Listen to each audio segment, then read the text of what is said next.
sa Panginoon, magandang umaga sa ating lahat. Tayo ngayon ay dadako na sa pag-aaral ng salita ng Panginoon.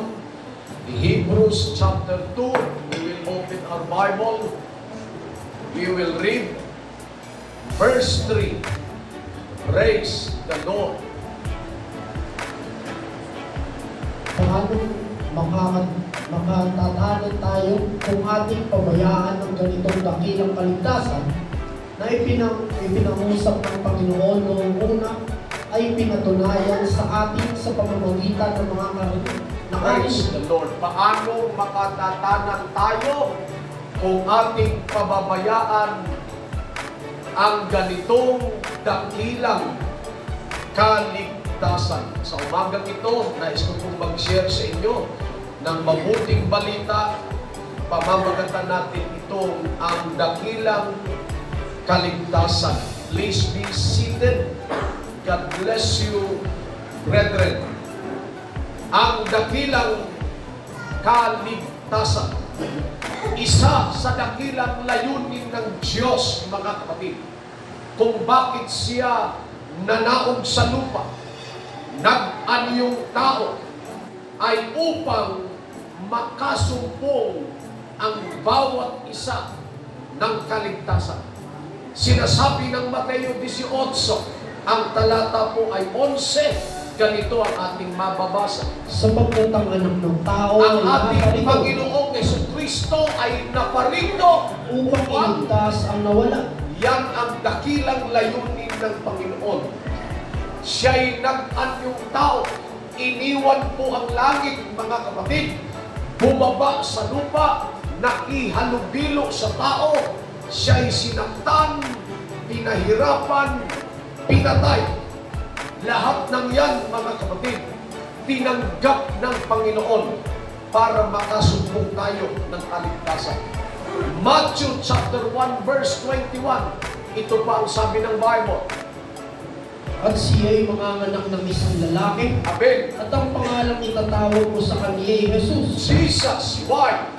Sapagkat iniligtas niya ang kanilang bayan sa kanilang mga kasalanan. Praise the Lord. Ito ang reason why God manifests in the flesh para maligtas nga ang sangkatauhan. Now, ang kaligtasan ito na ibinigay ng Diyos sa atin nang tayo'y manampalataya. Dito sa kaligtasan ito'y sakop ang lahat ng benepisyong kailangan natin. Ulitin ko po, yung kaligtasan, yung salvation na ibinigay sa atin po ng Diyos. Package po ito which contain all our need in this life. Doon sa kaligtasan na tinanggap po, hindi lang basta kaligtasan yun. Marami pong nakapaloob sa salvation na yan na tinanggap natin buhat sa Panginoon. Ang tanong ay ito, ano-ano, pastor, ang dala-dala ng kaligtasan na ito na tinanggap natin? Well, number one, mga kapatid, iniligtas tayo ng Diyos mula sa impyerno ng apoy. Yan, mga kapatid, ang unang dahilan. Binigay ng Diyos ang salvation. Why? Para huwag tayong mapunta ng impyerno. Mga kapatid, ang destination natin, whether we like it or not, tanggapin man natin at hindi, ang destination natin lahat ay papuntang impyerno. Bakit po? Nakasulat sa Bible, for all have sinned and come short to the glory of God. At dahil tayo'y makasalanan, alangan naman ang diretsyon natin papuntang langit. Hindi naman obra yun.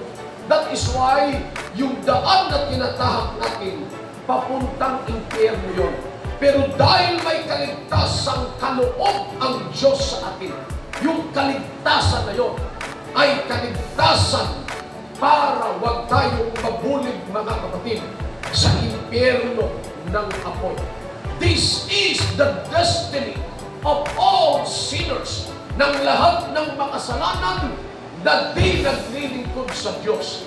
Kaya nga, mga kapatid, sinasabi din ng Bible, araw-araw, ang bunganga ng impyerno ay lumalaki.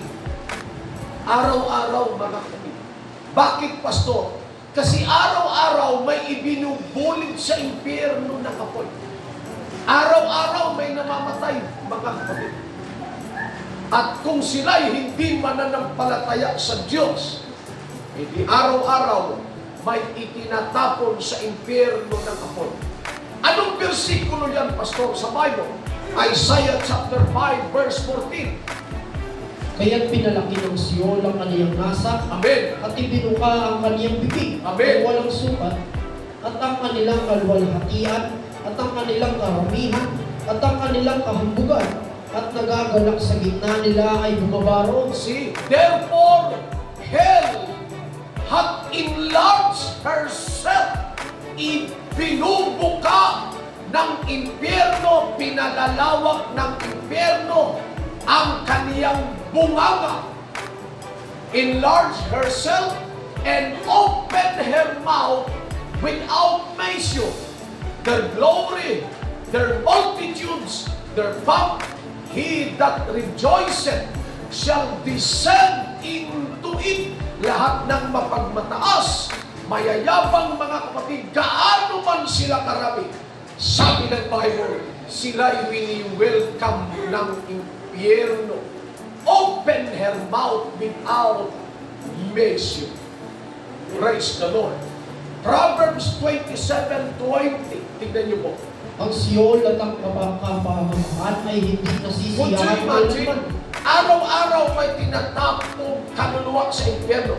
Pero ang sabi ng Proverbs 27:20, hell and destruction never full. Kahit araw-araw may binubulig doon, pero hindi napupuno yung impyerno. Kulang pa, sabi ng impyerno. Kulang pa, sapagkat marami pang mga manggagawa ng kasalanan ang itinatapon doon. How do we sure, Pastor, na may binubulig niya sa impyerno? Paano natin mapatutunayan yan? Sa isang talata pa ng Bible, Hebreo 9:27, kindly. At kung paano itinakda sa mga tao ang mamatay ng It isa, is appointed unto men once to die. Pag ang tao namatay, anong kasunod? at pagkatapos nito ay paghuhukom. Pagkatapos ng kamatayan, may hatol na haharapin ang tao. Ganito kasigurado ang banal na kasulatan, mga kapatid, sa destinasyon ng tao kung siya hindi maglilingkod sa Diyos. Thank God, may salvation na ibinigay ang Diyos sa bawat isa sa atin. May kaligtasang ibinigay ang Diyos sa bawat mananampalataya. Kaya't manatili tayo sa paglilingkod sa Diyos. Everybody say Amen. Bakit, Pastor? Kasi po yung salvation na hawak mo, yung kaligtasan na mayroon tayo, pwede nating maiwaglit. Hindi tayo naniniwala sa osas. Ano yung osas? One saved, always saved. Walang ganun sa Bible, mga kapatid. Na minsan kang nanampalataya at pagdakay yung kaligtasang regalo sa iyo forevermore. Walang ganun sa Bible. Pag ikaw ay nanampalataya, maliligtas ka. Nanatili ka sa paglilingkod, maliligtas ka. Pero kapag iniwan mo yung daan ng kaligtasan, kahit yung kaligtasan ay regalo ng Diyos sa iyo, pwede mong maiwaglit yun. Eh, teka, Pastor, nawawala ba yung kaligtasan? Yung kaligtasan per se, hindi nawawala yun. It is a gift of God. Kaloob ng Diyos yun. Pero pwedeng mawala yun. Paano? Pag-iwi na lamang. Ikaw ang pwedeng makawala ng kaligtasan. Pero yung Diyos, binigay na yan yung salvation. Ikaw lang ang pwedeng magwaglit ng kaligtasan. Pwede mong iwan yung kaligtasan na kaloob ng Diyos sa bawat isa sa atin. That is why, manatili tayo sa paglilingkod sa Panginoon. Ano man ang mangyari, mga kapatid, basta manatili lang tayo, safe and secure tayo sa presensya ng ating Panginoon. Everybody say, praise the Lord. Iniligtas tayo ng Diyos, una, sa impyerno ng ako. What else? Number 2, from enemies. Meron tayong kaaway, mga kapatid. Hindi natin maitatanggi. Ang Kristiyano ay merong kalaban.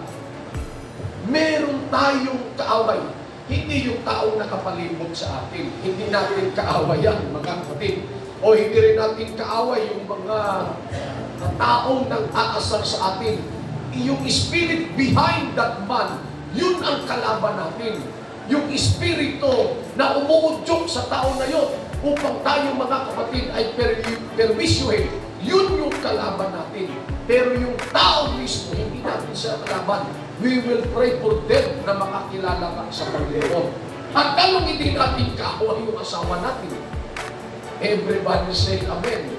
Kahit yung asawa mo nagbibigay ng sama ng loob sa iyo, yung asawa mo, mga kapatid, nagbibigay ng sakit at pahirap sa iyo, hindi mo pa rin kalaban yan. Amen. Why? I-partner mo nga yan sa Panginoon. Kasangga mo nga yan, mga kapatid. At kung minsan, kung nagbibigay ng sama ng loob, yung mahal mo sa buhay, ipag-pray mo na lang, mga kapatid. But to tell you frankly, hindi natin kalaban yan, mga yan. Mahal natin siya. Everybody say, praise the Lord. Sino ang kalaban natin? 1 Peter chapter 5 verse 8. Let us read. Kayo'y maging mapagbigil. Kayo'y magbigil. Kayo'y maging mapagbuyat. Kayo'y magpuyat. Ang inyong kalaban na dyablo na gaya ng layong umuungal ay gumagala na humahanap ng masisilan niya. Sino ang kalaban natin? Dyablo. Yan ang kalaban natin, demonyo. Listen to me. Yung Diyos, mga kapatid, hindi niya kalaban yung demonyo. Okay? Yan yung katotohanan. Yung Diyos, hindi niya kalaban yung demonyo. Teka, pastor, bagong aral na naman yan. Hindi po, mga kapatid. Kasi po, yung demonyo, no match sa Diyos. Walang katapat yung Diyos eh. O sino kalaban ng Diyos? Wala siyang katapat eh. Siya yung all-powerful God. Pinakamakapangyarihang Diyos sa lahat. In fact, yung power nga ng demonyo, sa Diyos galing yun eh. Kaya lang hindi pa kinukuha ng Diyos kasi po mayroong perfect time ang Lord para kay Satan at ibubulit siya sa impyerno ng apoy. Kung gayon, sino ang kalaban ng demonyo? Ang kalaban ng demonyo, Kristiyano.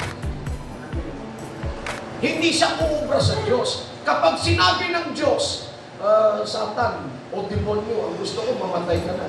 Wala nang magagawa si Satan. No match, mga kapatid, si Satan sa Lord. Ang kalaban ni Satan, tayo. Okay? Kaya nga, mga kapatid, from time to time, ginugulo ka ni Satan. From time to time, mga kapatid, dinidistract ka ni Satan yung pananampalataya mo. Marami siyang mga tukso, nilalagay sa harapan mo. Maraming pagsubok, nilalagay sa harapan mo. Sapagkat kalaban ka nga niya. Si Satan, hindi natin kaibigan. Huwag tayong makipaglaro kay Satan, mga kapatid. Kalaban natin ito.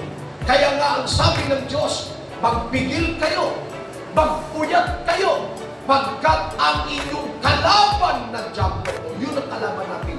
Naghahanap siya, gumagala siya, naghahanap siya ng masisila. Ang hinahanap niya, hindi unbeliever. Ang hinahanap ni Satan, believer, sapagkat kalaban ka nga. Praise God. Magkagayon man, mga kapatid, ang Diyos ay may pangako. Ano pangako ng Diyos? Papagtagumpayin tayo ng Diyos sa anumang labanan. Maaring physically, we have no match, we have no hope of winning against the devil on our own. Kung tayo lang, mga kapatid, wala tayong panama sa dyablo. Kaya nga, kailangan natin yung Diyos para mapaglabanan natin yung demonyo. Kailangan natin ang Panginoon para magtagumpay tayo. Ito po, memoryado ninyo ito. Santiago 4:7. Ano sabi dyan? Memory verse ninyo yan. Submit yourselves. Kanino? Kay God. Submit yourselves to God. Ano next? Resist the devil. And what? Tatakbo ang demonyo sa inyo. Kinakailangan ikaw pasakop sa Diyos. Ikaw sumunod sa Diyos. And then, you will have power to resist the devil.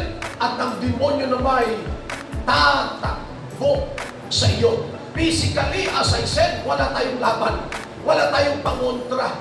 Wala tayong kamats-mats, mga kapatid, sa demonyo.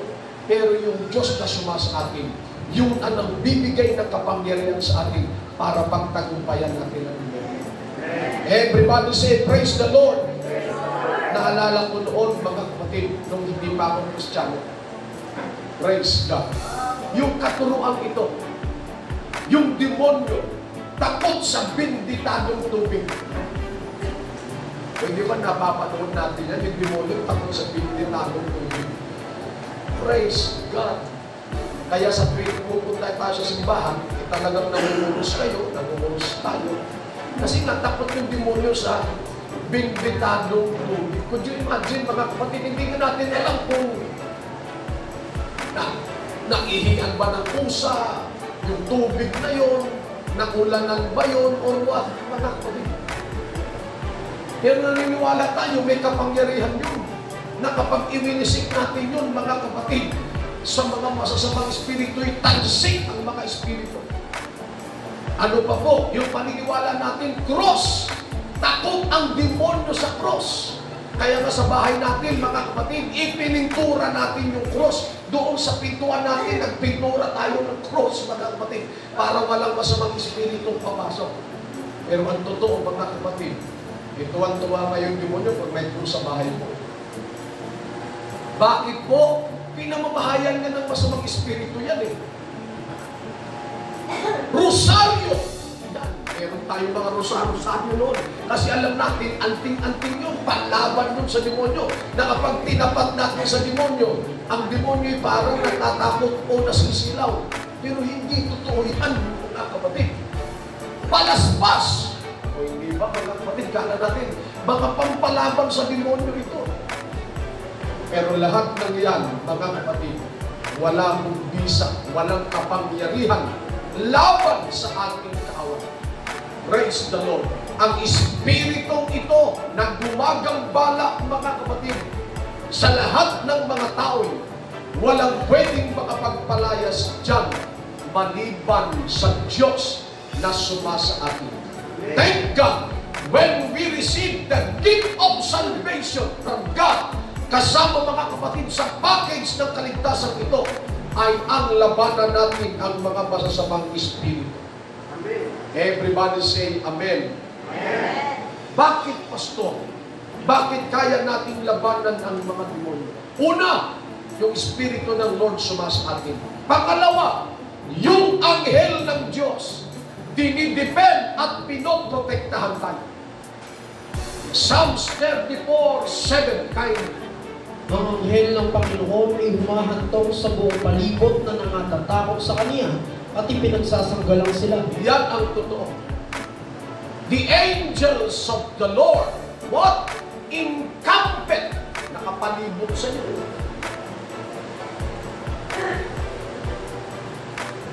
Kinukulong ka ng mga anghel ng Panginoon upang hindi ka malalapitan ng masamang espiritu. Minsan, sinasabi natin, Pastor, sinaktan ako ng demonyo, pininsala ako. Hindi po, hindi kayang gawin ng demonyo. You have the Spirit of God, you have the angels of God. Bakit, Pastor, parang nagkaganito, nagkaganyan, may sakit ako? I-consider natin, una, baka may nagawa ko ng kasalanan. Pangalawa, baka sa panahon, mga kapatid, alam mo naman, itong katawan natin, subject talaga ito sa pagbabago ng panahon. Ikatlo, praise God. Siyempre, kapag may nakain tayong hindi maganda, umaapekto sa ating katawan. But for sure, hindi kayang hawakan ng demonyo ang Kristiyano maliban ipahintulot ng Diyos. Yung nangyari kay Job. Pero aside from that, hindi makalalapit ang demonyo sa Kristiyano. Why? We have the Spirit of God and we have the angels of God na nakapalibot sa bawat isa sa atin. Kasama sa kaligtasan. Kasama sa kaligtasan ipinagkaloob sa atin ng Panginoon. As I said, package nga yan, mga 1 John chapter 4, verse 4, Kayo'y sa Diyos. Kayo'y sa Diyos. At inyong dinaig sila, sapagkat lalong dakila siyang nasa inyo kaysa nasa sanlibutan. Ay, paano mananalo yung demonyo? Lalong higit na makapangyarihan yung nasa atin kaysa nasa sanlibutan. Yung salita na yan, hindi lang salita ni Juan yan. Salita ng Diyos yan, ipinaabot kay Juan, isinulat ni Juan para mabasa at maintindihan natin na greater is He that is in me, that is in us, than he that is in the world. Mas makapangyarihan yung Diyos ko, yung Diyos natin, kaysa sa Diyos ng sanlibutan ito. Kaya pwede mong rebuking si Satan. But make it sure na okay yung relasyon natin sa Diyos. Kasi po, mga kapatid, kung hindi tayo okay sa Diyos, imposible ma-rebuke natin si Satan. Baka sabihin ni Satan, rebuke ka pa dyan. Hindi ka naman faithful. Eh, nakakahiya yun.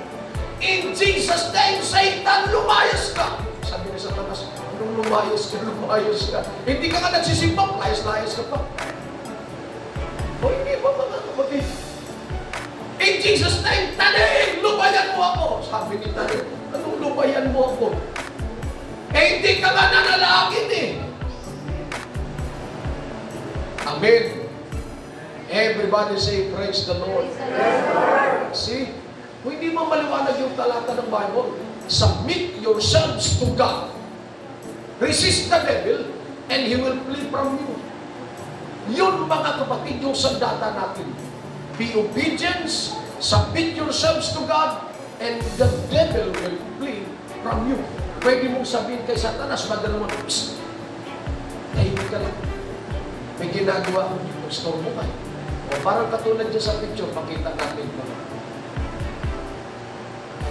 Tahimik ka lang, Satanas, ha? Ako'y nagbabasa ng Biblia dito. Huwag mo akong istorbohin. Taning, tumigil ka dyan.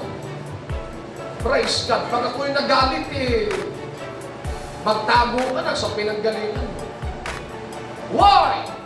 Because we have power. Kapangyarihan, hindi galing dito, kundi galing doon. Yung Espiritong tinanggap natin ay hindi po ordinaryong Espiritu, kundi Espiritu ng makapangyarihan Diyos sa lahat. Now, clap your hands to Jesus. Praise God. Kaya nga bulong ng bulong yung kaaway na hindi mo ko kaya. No match ka sa akin. Wala kang magagawa sa akin. Yes! Hindi naman talaga natin kaya yung demonyo kung tayo ang haharap sa kanya. Pero dahil may kapangyarihan ang Diyos na ibinigay sa atin, we have the authority from on high.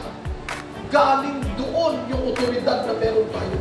We can cast out demons or devils, evil spirit, in the name of Jesus. Manginginig ang demonyo, hindi dahil sa pangalan mo, kundi dahil sa pangalang dala-dala mo. At ang pangalang dala-dala natin ay pangalang higit sa lahat.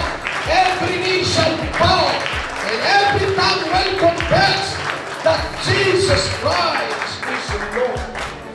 Marinig pa lang ng demonyo ang pangalang ito, natatakot sila. At yun yung pangalang dala mo. Everybody say, praise the Lord.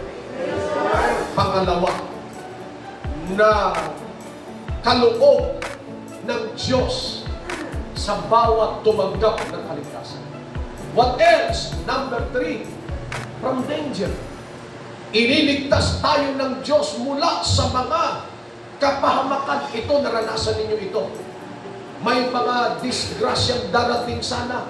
May mga panganib na darating sana. Yung tipong muntik-muntikan ng mapahamak, pero bigla kang naligtas. May ganyan kayong karanasan? Muntik na sana. Isang pitik na lang, isang iglap na lang. Nandun ka na sana sa kapahamakan. But God protect us and save us. Why? Kasama sa package yun. Kasama sa salvation yun na binigay ng Panginoon. Kung hindi ko nailigo yung manobela, sure-win talaga ako. Talagang disgrasya na. Hindi dahil inilig mo, kundi dahil may Diyos na nag-ingat sa'yo. Tatawid na sana ako, isang akbang na lang, pero parang may humila, may kumontrol sa akin. And that's the Spirit of God. Iningatan ka ng Panginoon. Kasama yun sa package ng kaligtasan na binigay sa atin ng Panginoon. Hindi po nagkataon lang yun. Hindi po nagkataon. Sa buhay na ito, sa mundong ito, walang pagkakataon, walang nagkataon. Lahat, mga kapatid, nasa pag-iingat ng Panginoon. Hindi yan natsambahan lang o naswertahan lang. Hindi po. Talagang kilos ng Diyos yan. Gawa ng Diyos yan. Ako po, hindi ako naniniwala sa kapalaran.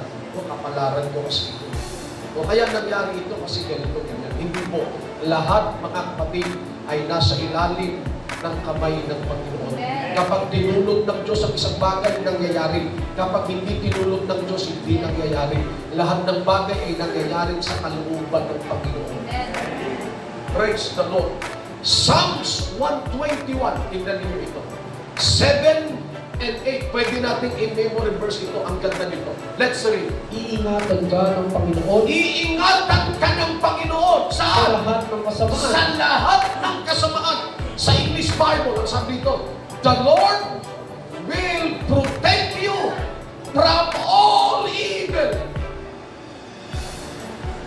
Puproteksyonan ka ng Panginoon sa lahat ng masama o kasamaan. At Kaniyang iingatan ng iyong kaluluwa. iingatan ng iyong kaluluwa. Tingnan natin yung verse 8. Iingatan ng Panginoon ang iyong paglabas. Ang iyong paglabas.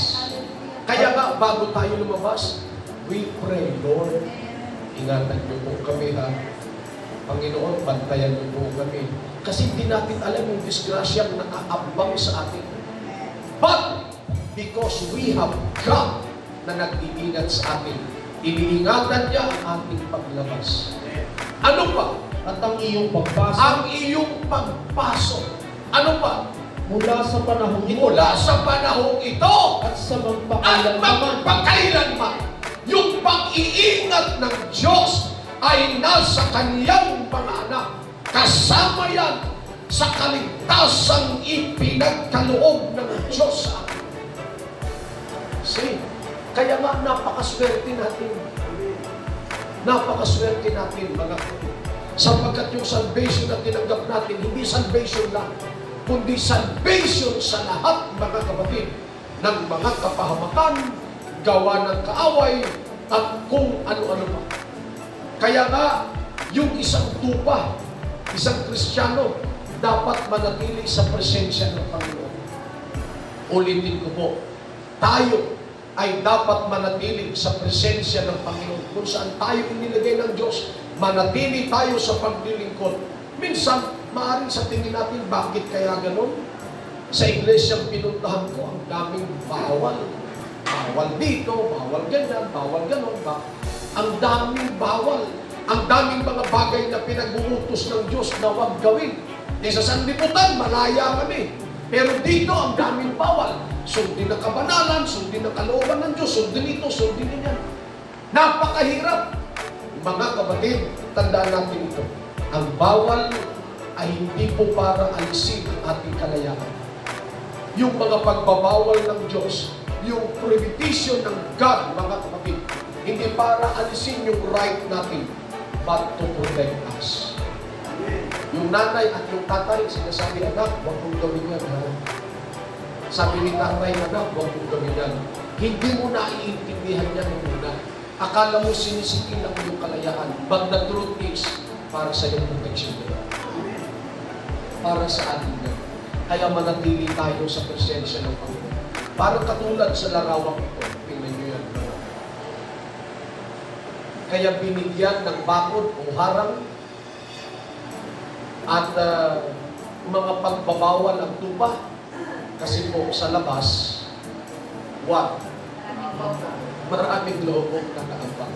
Kaya sabi ng Lord, anak, dyan ka lang. Manatili ka lang. Maglingkod ka lang. Hindi mo nakikita yan. Pero nakikita ng Diyos yan. Hanggang dyan ka lang, anak. Yung pagbabawal ng Diyos ay protection ng Diyos sa atin. Sabi ng Lord, huwag mong gawin yan. Why? Para masalba tayo sa lahat ng kapahamakan. What else? From wrath to come. Yung salvation na kaloob sa atin ng Diyos ay kaligtasan para hindi tayo masama sa galit ng Diyos. Ang galit po ng Diyos ay nakaumang na sa mundong ito. Sa panahon ni Noah, ang mundong ito'y ginunaw sa pamamagitan ng tubig o ng baha. Ngayon, sinasabi ng Bible, ang mundong ito'y nakataan naman sa apoy. Matalino talaga yung Lord, mga matalino talaga. Sabi ng Lord, hindi ko nagugunawin ang mundo sa pamamagitan ng baha o ng tubig. Why? Nakita kasi ng Diyos, mga kapatid, sa darating na unahan, ang tao'y magiging marunong. Yes, kung ang gagawin ng Diyos na paggunaw ay tubig pa rin, maraming makaliligtas. Kung gagawa lang sila ng submarino, ng barko, hindi maliligtas ang marami. Sabi ng Lord, kaya sa darating na panahon, gugunawin ko ang mundo, hindi na sa tubig, sa apoy na, kahit marunong kang lumangoy. Hindi ko lang alam kung paano ka lalangoy sa apoy. Pag bumaha ng apoy, paano ka lalangoy? Matalino talaga si Lord, mga kapatid. Praise God. Tingnan natin ito. Unang Pedro, o rather, ikalawang Pedro, Kapitulo 5, patuloy. Sapagkat sadyang nililimot nila Nalimutan na nila isang kalangitan mula ng unang panahon ay tuloy. at isang lupang inaniyuan sa tubig at sa gitna ng tubig sa pamamagitan ng salita ng Diyos. Verse 6. Nasa pamamagitan din nito Sa pamamagitan nito, ang sanglibutan ang noon sanlibutan noon, na inapawan inabawan ng tubig, ay napahamak. nangapahamak. Verse 7. Ngunit ang sangkalangitan ngayon Pero ang sangkalangitan ngayon ay at ang lupa sa pamamagitan ng gayon ding the salita same word kung paanong napahamak ang unang sanlibutan. The same word, mapapahamak din ang sanlibutan ngayon. Paano? ay iningatan talaga sa apoy Na itinataan sa araw ng paghuhukom at ng paglipol sa mga taong masama. Amen. Paano, Pastor, gugunawin ng Diyos ang mundo ito? Sa pamamagitan ng apoy. Mawasaki ng Diyos ang mundo ito sa pamamagitan ng praise the Lord. Ngayon, paano tayo makakaalis? Paano tayo makakatakas, Pastor? Sa mundong ito, nagugunawin pala ng Diyos apoy. Una, gusto ko maintindihan natin. We are not appointed to wrath. Hindi tayo kasama sa galit ng Diyos. That is why He saved us. Iniligtas tayo. Sa aklat ng 1 Thessalonians chapter 5 verse 9, tingnan muna natin ito. Sapagkat tayo hindi tinalaga ng Diyos sa galit, Hindi tayo nakatalaga sa galit ng Diyos, kundi sa pagtatamo ng pagkaligtas Kundi sa kaligtasan ng Panginoong Hesus. sa pamamagitan ng ating Panginoong Kristo. Now, kung hindi tayo kasama sa galit ng Diyos, gugunawin ng Diyos ang mundo ito. Paano tayo makakatakas, Pastor? Sa panahon ni Noah, bago dumating ang baha, ang galit ng Diyos, sila muna'y inalis ng Panginoon. Paano? Pinasakay sila ng Noah's Ark. Nagpagawa ang Diyos ng arko kay Noah. Matagal na panahon. Si Noah hindi naman inhinyero Si Noah hindi rin architect. Walang background si Noah, mga kapatid, sa paggawa ng arko. Pero marahil yung Diyos ay tinulungan sila kung paano gawin, eksaktong sukat, eksaktong haba. Sa matagal na panahon, ginawa nila yung arko. At sinabi din ng Bible, habang ginagawa ni Noah at ng kanyang mga anak ang arko, patuloy silang nangangaral ng salita ng Diyos. But, ang bad news ay ito. Inihanda nila yung arko, nangangaral sila ng mabuting balita sa darating na pagunaw. Ang bad news ay ito. Walang convert si Noah at ang kaniyang pamilya. Ginagawa ni Noah yung arko. Ipinapangaral niya, mga kaibigan, mga kapatid, mayroong pagunaw na darating.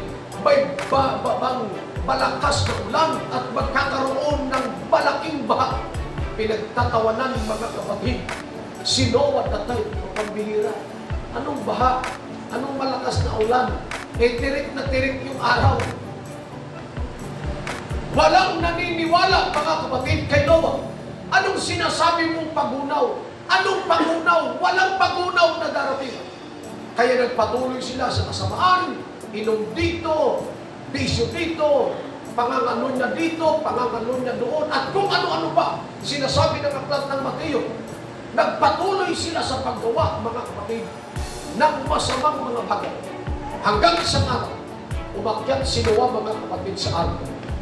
Kasama ng mga piling-piling hayop. At sila'y pumasok sa arkong ginawa ni Noah. Ang sabi ng Bible, ang Diyos ang nagsara. Kapag Diyos ang nagsara ng arko, ng pintuan ng kaligtasan, walang sino mang makapagbukas. Pero kapag Diyos naman ang nagbukas, walang sino mang makapagsasara. Umulan, 40 days and 40 nights. Lumaki yung tubig, mga kapatid. Inapawa ng pinakamatataas na bundok. Bago dumating ang malaking pagbaha, sinafety na muna ng Lord ang pamilya ni Noah. Tayo, bago din dumating, mga kapatid, ang paggunaw sa mundong ito, ang apoy galing sa langit, bago ito bumagsak. Ang sabi ng banal na kasulatan, ang mga banal, kukunin na muna ng Panginoon. Why we are not appointed to the wrath of God? Hindi tayo kasama doon. 1 Corinthians 15, 52 and 53. Kayo, Sa isang sandali, gaano kabilis yung process ng pagkuha o ng pagdadit sa atin, Pastor, ng Panginoon sa isang sandali. Sa isang kisap mata, yung katabi mo ngayon, pagpitik mo at pagdilat ng iyong mata, wala na siya sa tabi mo. Ganun kabilis ang process ng pagkuha, mga kapatid.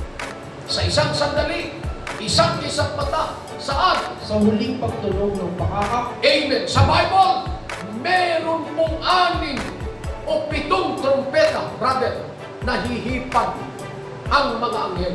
Naniniwala ko, this is my belief. Yung first trumpet, hindi natin maririnig yun. Yung unang trompeta. Paano natin malalaman, Pastor, na yun ay first trumpet? Malalaman natin yan sa mga pangyayari magaganap. Masasabi natin, ito ang unang trompeta. Ihihip yung pangalawang trompeta. Pangatlo, pang-apat, pang-5, pang-6 na trompeta. Hihipan ng anghel yan. At lahat, mga kapatid, ng mga sakuna, mangyayari sa mundo. Ang tubig ay papait. Ang tubig, mga kapatid, ay pipinsala at papatay ng maraming tao. May mga kumetang magbabagsakan, mga kapatid. at kung ano-ano pang mga sakna, lindol, bagyo, tsunami, kagutuman, mga sakit, karamdaman, salot, lahat ng yan mangyayari. Gera sa iba't ibang lugar. Lahat ng yan mangyayari. Yan, mga kapatid, ay nakapaloob doon sa atin ng trumpeta na hihipan ng anghel. As I said, maaaring hindi natin marinig literally yung tunog ng pakakap ng anghel. Pero yung pagpito, maririnig natin lahat. Bakit, Pastor? Yan kasi ang hudyat ng pagtitipon ng lahat ng kababalan. Sinasabi ng aklat ng Mateo, mula sa 4 na sulok ng daigdig na ito, ititipunin ng Panginoon ang kanyang mga banal. Sa isang sandali, sa isang kisang mata, sa huling pagtunog ng pakakap, sapagkat tutunog ang pakakap at ang mga patay muling mabubuhay na magmuli. Walang kasiraan at tayo'y babaguhin. Sapagkat kinakailangan na itong may kasiraan ay magbihis ng walang kasiraan. At itong may kamatayan ay magbihis ng walang kamatayan. Sapagkat kinakailangan itong katawan ito na nasisira, nagkakasakit, nagkakaroon ng aberya. Itong katawang ito dapat magbihis ng katawang walang kasiraan. Itong terrestrial body na ito, kinakailangan maging celestial. Itong terrestrial body na ito, kinakailangan maging heavenly body, maging glorified body, upang itong katawang ito na namamatay ay magbihis ng walang kamatayan. Ano ba yung rapture, Pastor? Yan yung proseso ng pagdagig ng Panginoon sa lahat ng mga banal. Tingnan natin sa screen. Maiiwan yung damit natin, Brother Alex.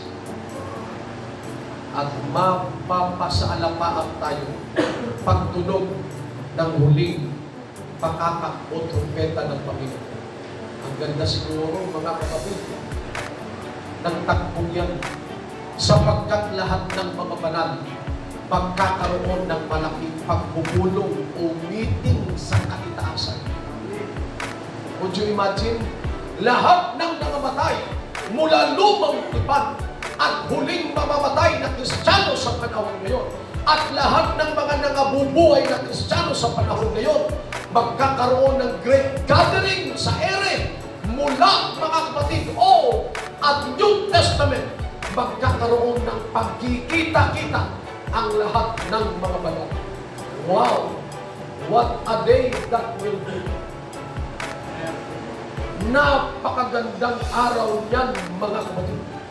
Makikita mo doon si Abraham. Makikita natin doon si Moses, sina San Pablo, si David, lahat ng mga naglingkod sa Diyos. Makikita natin sila ng mukhaan. At higit sa lahat, makikita natin ang Panginoon sa Kristo ng mukhaan. Praise the Lord! Anong meron sa ere, Pastor? Tambay ba tayo doon? Mag-i-standby ba tayo sa ere? How long? Mga kapatid, we don't know kung gaano katagal nandoon sa ere ang mga banal. But for sure, merong specific na lugar na paglalagyan ang Diyos sa mga banal. Anong kaganapan meron doon? Pagdating ng rapture, yan, mga kapatid, yung time na ibibigay ng Diyos ang lahat ng reward ng mga naglingkod sa Kanya. Ikaw, Sister Carol, naging matapat ka na lingkod ng Panginoon, pamamahalain kita sa dalawang bayan. Yan yung event na yan, mga kapatid. Diyan ibibigay ng Diyos yung reward mo. Ikaw, Sister Juliet, naging soul winner ka, pamamahalain kita sa 3 bayan. O hindi ba? Word for word, mabasa natin sa Bible yun. Bibigyan tayo ng Diyos, mga kapatid, ng kanya-kanyang mga reward ayon sa ginawa natin dito sa lupa. May crown of glory, may crown of rejoicing, at kung ano-ano pang mga crown ang ibibigay sa atin ng Panginoon pagdating ng panahon iyan, mga yung salvation, hindi lang salvation sa iyong kaluluwa at huwag kang mapunta ng impyerno, kundi yung salvation ay upang iligtas tayo sa lahat ng mga panganib, iligtas tayo mga kapatid sa kamay ng demonyo, iligtas tayo sa sakit at karamdaman, iligtas tayo mga kapatid sa parusang darating. Yan ang kaligtasan ipinagkaloob ng Diyos sa bawat isa sa atin. Kaya manatili tayo sa paglilingkod sa Diyos. Hayaan yung gagnang tayo ng Diyos sa sitwasyon ito na tayo'y naglilingkod sa Panginoon. Purihin ang Diyos. Ingatan natin ang kaligtasan ito. Pahalagahan natin ang kaligtasan ito. Maaring may demonyo na manggugulong sa atin. Pero hayaan natin. Meron talaga tayong kalaban sa paglilingkod.